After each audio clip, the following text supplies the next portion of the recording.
Tá que a gente está falando de liberdade de expressão, o doutor Júlio trouxe uma pauta que é uma peça de teatro infantil, mais do que infantil, para bebês e crianças pequenas, de 0 a 4 anos, que iria ser apresentada dentro de um festival, na Feira do Livro, na verdade, da cidade de Ivoti, aqui na Rota Romântica, aqui no Rio Grande do Sul.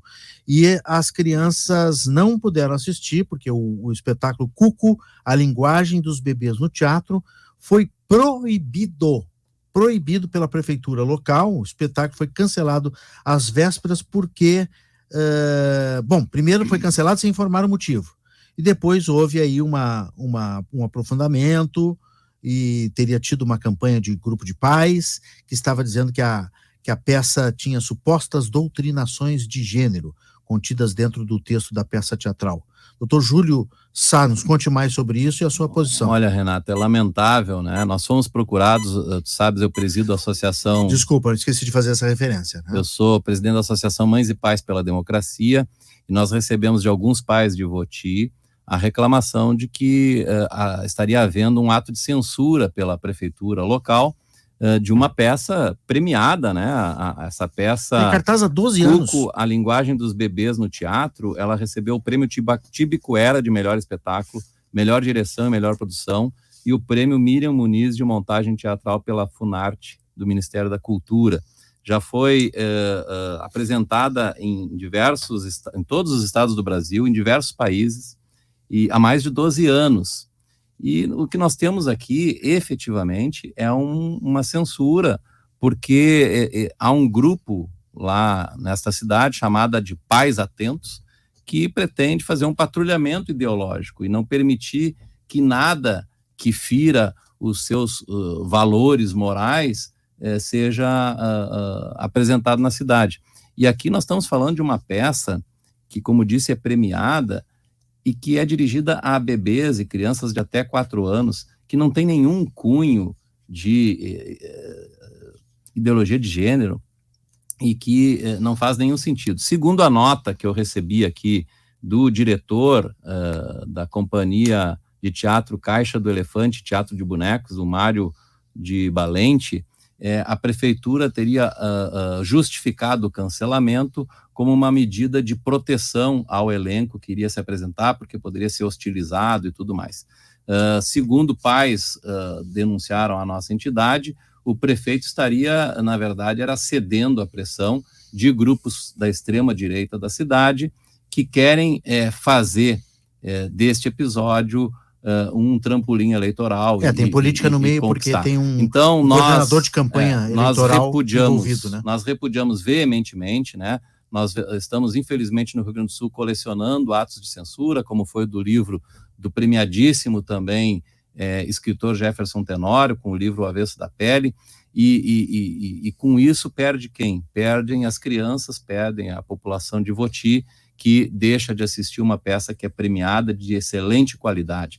E normalmente essas críticas vêm por parte de pessoas que não têm apreço pela cultura, que não têm apreço pela educação e que querem, na verdade, um cerceamento de defesa. Nós vivemos um momento no Estado bastante perigoso, em que os professores têm sido muito policiados, em que se cria nessas pessoas que dirigem teatro, nessas pessoas que dão aula, uma autocensura com receio de serem condenadas no tribunal das redes sociais. Então, nós, da Associação Mães e Pais pela Democracia, estamos levando este assunto para o Fórum de Combate à Intolerância, que é um fórum composto pelo Ministério Público Federal, por entidades da sociedade civil, para que veja que providências podem ser tomadas, porque nós não podemos aceitar nenhum tipo de censura, como lamentavelmente está ocorrendo lá em Ivoti. Doutor Rafael Dresch, foi cerceamento da liberdade de expressão?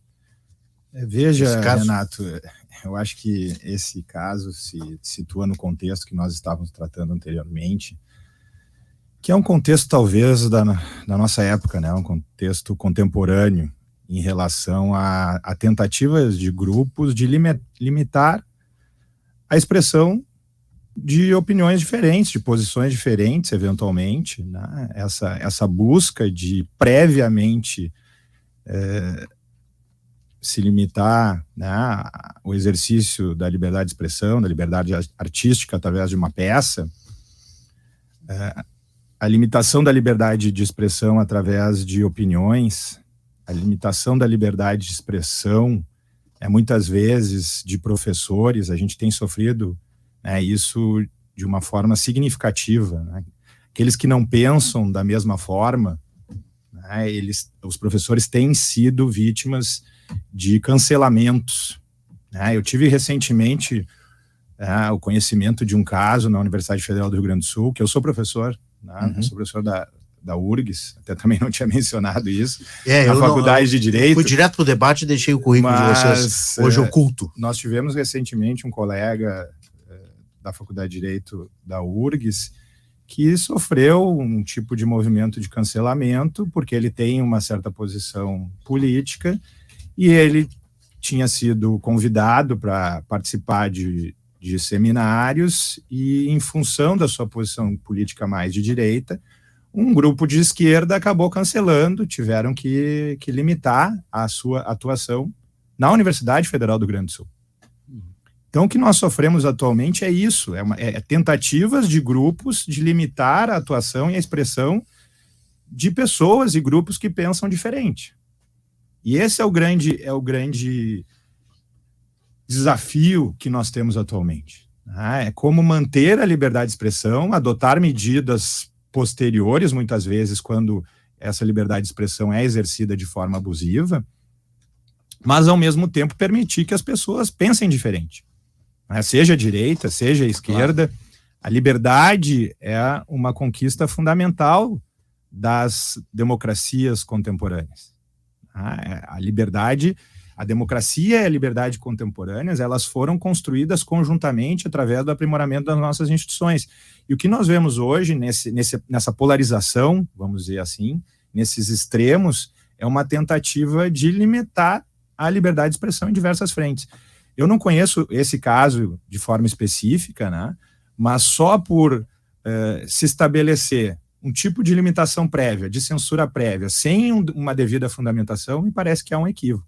Assim como em outras situações que eu mencionei aqui. Se fosse um texto novo, né, uma peça que ninguém tinha visto, uma coisa misteriosa também, até poderíamos... E apenas para a gente fechar o assunto... Temer um pouco, da né? liberdade de expressão, Rafael, o que eu acho que é o ponto que a gente diverge é o seguinte, eu também sou contra a censura prévia, entendeu? Mas vamos imaginar numa situação caricata que um grupo de teatro resolve encenar uma peça declaradamente racista. Que a peça vai lá para pregar o racismo, nós temos que ter a supremacia branca sobre os negros, ou coisa assim. Não é censura prévia proibir a exibição dessa peça. Por quê? Porque ela nitidamente já está se declarando ilegal. Então, quando eu digo que a liberdade de expressão ela tem que ser cultuada, mas tem as suas balizas na Constituição e na lei, é nesse sentido. Nós não podemos deixar que aquilo que previamente já se sabe que é crime, e aí não pode ser subjetivo, tem que ser objetivamente crime, como nesse meu exemplo caricato, e dizer, não, mas se ele quiser fazer uma peça sobre isso, depois ele vai responder nos tribunais. Não pode deixar nem apresentar a peça, porque o estrago muitas vezes já é causado, o dano já é causado. Mas nesse caso, talvez seja esse o ponto de divergência, né? Para nós sabermos efetivamente se é falso, né? Se é fake news, ou se é um conteúdo extremista, né, que muitas vezes o exemplo que tu citaste ocorre da mesma forma, a expressão tem que se realizar. Senão tem um juízo que é prévio, um juízo que é parcial. Eu só posso ter conhecimento do que é efetivamente manifesto quando há manifestação. Então, se a peça, por exemplo, essa peça já é uma peça conhecida, né, é um caso em que nós podemos analisar, uma peça conhecida, tem 12 anos, é premiada e tal. Então já se conhece a peça. Não há, a princípio, né, pelo que foi mencionado aqui, não há nada de grave e abusivo que possa se determinar a limitação da apresentação dessa peça. O mesmo se refere, muitas vezes, às opiniões políticas. E o que a gente vê no caso, né, do STF, aí voltando àquele ponto anterior, é que em algumas situações o posicionamento político, né, de um certo sentido, ele acaba sendo limitado. Por quê? Porque temos um ministro superpoderoso que tem esse poder, né, que não tem limites hoje no Brasil para determinar o que pode e o que não pode ser dito nas redes sociais. É como eu mencionei, né, antigamente se caçavam jornais, rádios e jornalistas. Hoje isso ocorre através da internet. Tá? Então, é esse cuidado que nós temos que ter, e o Brasil ele está num ponto em que, né, o limite para isso ele está sendo forçado, de certa maneira. E essa é a preocupação de todo aquele que pensa na liberdade como um fundamento essencial da nossa sociedade. Muito bem, eu tenho que ir adiante, senão a gente não fala de eleições. Agora, faltando 6 minutos para terminar o programa,